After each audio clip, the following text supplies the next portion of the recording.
വിദ്യാഭ്യാസ രംഗം ഇന്ന് പല മാറ്റങ്ങളിലൂടെ കടന്നു പോയിക്കൊണ്ടിരുന്ന ഒരു കാലഘട്ടത്തിലാണ് നമ്മൾ ജീവിക്കുന്നത്. ലോകത്തിന്റെ ഏത് കോണിലിരുന്നു കൊണ്ടും നമ്മൾക്ക് ആവശ്യമുള്ളത് പഠിക്കാമെന്നൊരു സിറ്റുവേഷനിലാണ് ഇപ്പോൾ ഉള്ളത്.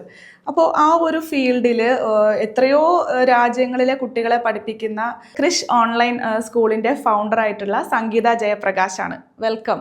Thank you. ഭയങ്കര ഒരു വിപ്ലവമാണ് ഈ ഫീൽഡിൽ നടത്തിക്കൊണ്ടിരിക്കുന്നത്. കാരണം ഓൺലൈൻ കോച്ചിങ് എന്ന് കേൾക്കുമ്പോൾ ഒരു കോവിഡ് സമയത്താണ് നമ്മൾ ഇതെല്ലാം കേട്ട് തുടങ്ങിയതും അതിൽ ഇറങ്ങി തുടങ്ങിയതും. ഓൾമോസ്റ്റ് ഓൾ കുട്ടികളൊക്കെ ഇപ്പൊ തന്നെ ട്യൂഷനൊക്കെ ഓൺലൈൻ ആയിട്ടൊക്കെ പോകുന്നുണ്ട്. എൻ്റെ മോനടക്കം ഓൺലൈൻ ട്യൂഷൻസ് വൈകുന്നേരം വന്നിരുന്ന് ചെയ്യുന്നുണ്ട്. പക്ഷെ ഒരു ഓൺലൈൻ സ്കൂളിംഗ് എന്ന ഒരു ഐഡിയ വരാനുള്ള കാരണം, അല്ലെങ്കിൽ അത് ഈ സൊസൈറ്റിയിൽ എത്രത്തോളം റെലവൻ്റ് ആണെന്നുള്ളതൊന്ന് പറഞ്ഞുതരാമോ? ഷുവറായിട്ടും.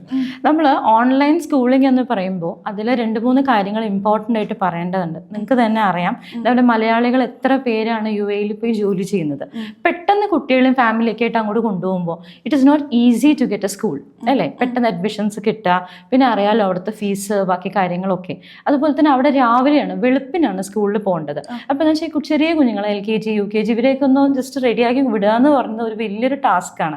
അപ്പം അങ്ങനെയുള്ള പാരൻസിനാണ് നമ്മൾ ആ ഒരു തോട്ട് വെച്ചിട്ടാണ് നമ്മൾ ഓൺലൈൻ സ്കൂളിംഗ് തുടങ്ങിയത്. ശരിക്കും പറഞ്ഞാൽ മലയാളീസിന് വേണ്ടി തന്നെ തുടങ്ങിയതാണെന്ന് തന്നെ പറയാം. ഓക്കെ, അത് കൂടാതെ ഞാനൊരു സോഷ്യൽ വർക്കറാണ്. ഞാൻ കൂടുതലും വർക്ക് ചെയ്യുന്നത് ബ്ലീഡിങ് ഡിസോർഡേഴ്സ് ഉള്ള കുട്ടികൾ, അതുമായി ബന്ധപ്പെട്ടാണ്.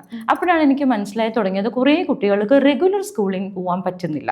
അങ്ങനെയുള്ളൊരു കുട്ടികൾക്ക് എടുക്കാവുന്ന ഒരു ഓപ്ഷനാണ് ഓൺലൈൻ സ്കൂളിംഗ്. നമ്മൾ പ്രൊവൈഡ് ചെയ്യുന്നത് KG മുതൽ 4th സ്റ്റാൻഡേർഡ് വരെയാണ് പ്രൊവൈഡ് ചെയ്യുന്നത്. ഓക്കെ, KG മുതൽ 4th സ്റ്റാൻഡേർഡ് വരെ. നമ്മൾക്കിപ്പോ ഒരാൾ എറണാകുളത്ത് ജോലി ചെയ്തുകൊണ്ടിരിക്കുന്ന ആൾക്ക് പെട്ടെന്ന് ഒരു ബോംബെയിലേക്ക് ഒരു ട്രാൻസ്ഫർ വന്നിട്ടുണ്ടെങ്കിൽ ആ പ്രായത്തിലുള്ള കുട്ടികൾക്ക് ഏറ്റവും ആപ്റ്റ് ആയിട്ടുള്ള ഒരു മെത്തേഡ് ആണല്ലേ ഓൺലൈൻ സ്കൂളിംഗ്? എന്താണെന്നറിയോ, നമ്മളിപ്പോൾ പെട്ടെന്ന് ട്രാൻസ്ഫർ ആയി പോവുകയാണ്. അഡ്മിഷൻ അവിടെ ചെല്ലുമ്പോൾ കിട്ടണ്ടേ? ചിലപ്പോൾ ഒരു അക്കാഡമിക് ഇയറിന്റെ മിഡിലായിരിക്കും. അപ്പോൾ പോയി പെട്ടെന്ന് അഡ്മിഷൻ കിട്ടൽ പോസിബിൾ അല്ല. അല്ലെങ്കിൽ എന്ത് ചെയ്യും, ആ കുട്ടിയുടെ സ്റ്റഡീസ് അവിടെ വെച്ച് പോസ് ചെയ്യും. പിന്നെ വീണ്ടും അടുത്ത വർഷം നമ്മൾ അതേ 3rd സ്റ്റാൻഡേർഡിലാണെങ്കിൽ വീണ്ടും 3rd സ്റ്റാൻഡേർഡ് കണ്ടിന്യൂ ചെയ്യണം. അങ്ങനെ ഒരു ബുദ്ധിമുട്ട് വരും. ഒരു വർഷം ആ കുട്ടിയുടെ പോകും. ഇതിപ്പോൾ അങ്ങനെ ഒരു ഇഷ്യൂ ഇല്ല. Don't pause your education. നമുക്ക് അത് കണ്ടിന്യൂസ്ലി കൊണ്ടുപോകാനായിട്ട് സാധിക്കും. അതായത് ഇപ്പോൾ ഇവിടെ ഭവൻ സ്കൂളിൽ 2ാം ക്ലാസ്സിൽ പഠിക്കാൻ ഒരു കുട്ടി, അവന്റെ അച്ഛനും അമ്മയ്ക്കും പെട്ടെന്ന് ബോംബെയിലേക്ക് ട്രാൻസ്ഫർ ആയി. ഓക്കെ, ഒരു 3ാം ക്ലാസ്സിന്റെ ഒരു ജൂണ് ചേർന്നു അവൻ ഇവിടെ. ജൂണും ജൂലൈ ഇവിടെ പഠിച്ചു. ഒരു ഓഗസ്റ്റ് ആയപ്പോഴേക്കാണ് ബോംബെയിലേക്ക് പോകേണ്ടി വന്നത്. അപ്പൊ അവിടെ ചെന്നിട്ടുണ്ടെങ്കിൽ ക്രിഷ് ഓൺലൈൻ സ്കൂൾ കോച്ചിങ് എടുക്കുകയാണ്. ആ ഒരു വർഷം മുഴുവൻ അവിടെ ചെയ്യാം. പിന്നെ തിരിച്ച് അവന് 4ാം ക്ലാസ്സിലേക്ക് വീണ്ടും ഇങ്ങോട്ട് വരണമെങ്കിലും ഇവിടെ വന്ന് ഭവൻസിൽ റീജോയിൻ ചെയ്യാം. അങ്ങനത്തെ ഒരു പോസിബിലിറ്റി ആണല്ലേ? അതെ അതെ.